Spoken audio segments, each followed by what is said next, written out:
आज आपण कुरकुरीत झटपट होणारे पोह्यांचे पळी पापड बनवलेले आहे। तुम्ही अशा प्रकारे पापड करून पहा। पापड खूप सुंदर होतात। पापड बनवायलाही अगदी सोपे आहेत। जरी नवीन शिकणारे असेल तरी सुद्धा तुम्ही हे पापड सहज बनवू शकता आणि सर्वात महत्त्वाचं पापड झटपट तयार होतात। मेहनतही अगदी कमी आहे आणि पापड खायलाही तितकेच चविष्ट लागतात। चला मग तर फारसा वेळ न घालवता पापड बनवायला सुरुवात करूयात।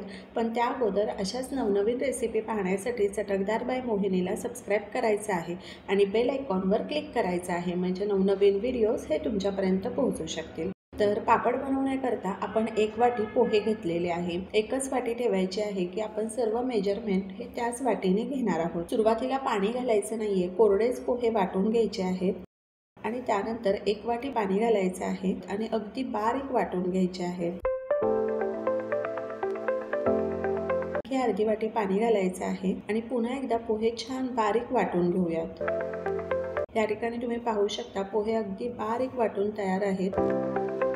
कढईमध्ये वाटलेले पोहे घालायचे आहे। कोणत्याही जाड भांड्यामध्ये तुम्ही हे पोहे काढू शकता आणि आणखी पाणी घालूयात। पाणी मिक्सी जार मध्ये घालायचं आहे। मिक्सरचं भांडं व्यवस्थित विसळून घ्यायचं आहे की जेणेकरून पीठ वाया जाता कामा नये। आणखी 1 वाटी पाणी घालायचं आहे।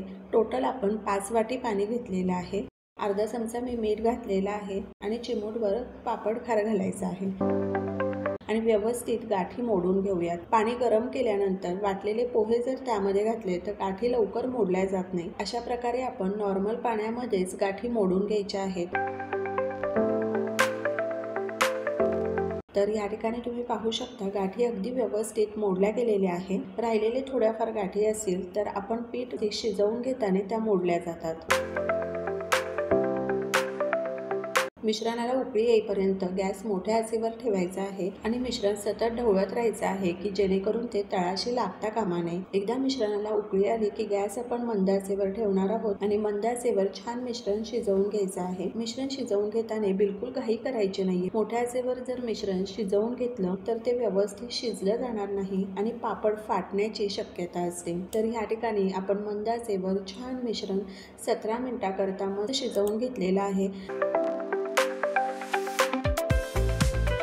मिश्रणाला छान चमक आलेली आहे आणि 15 ते 17 मिनिटांमध्ये मिश्रण छान शिजवून तयार होतं। आता आपण गॅस बंद करणार आहोत।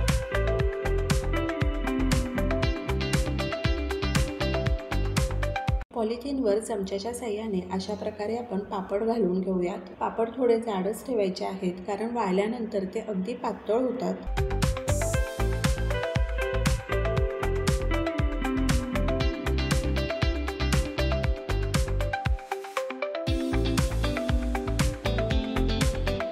पहिल्या दिवशी मी पापड घरातच वाळवून घेतलेले आहे आणि दुसऱ्या दिवशी 2 तासाचं कडकडीत ऊन दिलेलं आहे। तर ह्या ठिकाणी आपले पापड हे तयार आहे। चला मग तर आपण काही पापड तळून पाहूयात। तर तुम्ही पाहू शकता पापड अगदी छान फुलतात, करायलाही अगदी सोपे आहेत आणि खायलाही ते तितकेच चविष्ट लागतात। पापड हे असेच खाल्ले तरीही चालेल किंवा त्यावर चिमूटभर चाट मसाला, मिरची पावडर, मिरेपूड घालूनही ते छान लागतात। तर अशा प्रकारे कुरकुरीत पापड तुम्हीही करून पहा आणि मला सांगा कसे वाटले ते। तर अशाच नवनवीन रेसिपी पाहण्यासाठी चटकदार बाय मोहिनीला सबस्क्राइब करायचं आहे आणि बेल आयकॉनवर क्लिक करायचं आहे, म्हणजे नवनवीन व्हिडिओज हे तुमच्यापर्यंत पोहोचू शकतील आणि वेळात वेळ काढून तुम्ही माझी ही रेसिपी पाहिली तर त्यासाठी तुमचे खूप खूप खूप धन्यवाद। पुन्हा भेटूया अशाच एका नवीन रेसिपीबरोबर।